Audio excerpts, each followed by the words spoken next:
nous voilà rassurés, Emmanuel Macron reste. Il l'a dit dans son allocution post-motion de censure, il a dit « Je ne quitterai pas l'Élysée ». Jamais. Hein, il a avalé la clé, à mon avis. C'est vrai qu'il est plus coriace à expulser qu'un OQTF en arrêt maladie. Alors, dans son discours, notre président, enfin sa grandeur, hein, parce qu'il a tenu à réconforter le peuple français dans sa nullité, il a dit « Non seulement on n'a pas compris sa dissolution, mais en plus on a voté comme des cons ». Et pour des cons, hein, on en est là, parce que c'est à cause de nous, hein, si on en est arrivé là, c'est à cause de nous qui sommes incapables de nous hisser à la hauteur du bien collectif. Alors je me dis souvent qu'il doit être épuisant d'être le seul à toujours avoir raison dans un monde où personne ne comprend rien à son génie. Ça, c'est un peu la maladie d'Emmanuel Macron. Heureusement, notre Manu s'est offert une parenthèse triomphale puisqu'il a remis Notre-Dame au centre du village, village olympique évidemment.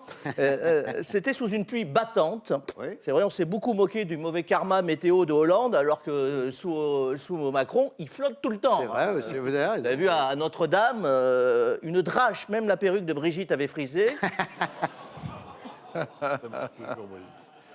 Et là, il était face aux caméras du monde entier. Manu a enfilé son costume préféré, celui de Géo des Puissants, animateur de kermesse pour VIP, auteur de discours mal joués. Qu'est-ce qu'il joue mal hein, quand il fait ses discours hein. Pourtant, les cloches sonnent de nouveau. Les je ne sais pas de qui il parlait. les cloches sonnent, il nous met le bourdon. C'est ça, mais s'il pouvait nous mettre le tocsin un jour... donc c'est son meilleur rôle. Hein. En plus, tâteur de chef d'État, il y avait tous les chefs d'État de la planète. Il a tâté. Il y avait même Elon Musk qui est passé. Je me suis dit, qu'est-ce qu'il va racheter Notre-Dame?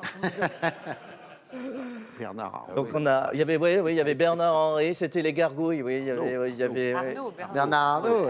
Et il y avait aussi comment ça s'appelle, Rachida Dati. C'était bien, non? Alors puisque nous sommes dans c'est pas mal ça. À présent, prions Bernadette Soubeyro. Soubeyro, ouais. La pauvre, elle ne doit pas beaucoup bouger. Tiens, puisqu'on est dans les bondieuseries, vous avez vu, sa sainteté, le pape François a passé le week-end en Corse. Il a raison, moi aussi, la Corse, je préfère l'arrière-saison.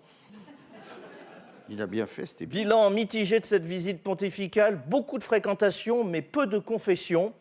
Ça, c'est normal. La Corse, c'est le pays de l'omerta. Ouais, c'est quand même la seule terre chrétienne au monde où, même dans les confessionnaux, les gens n'avouent jamais rien. Bravo, Régis.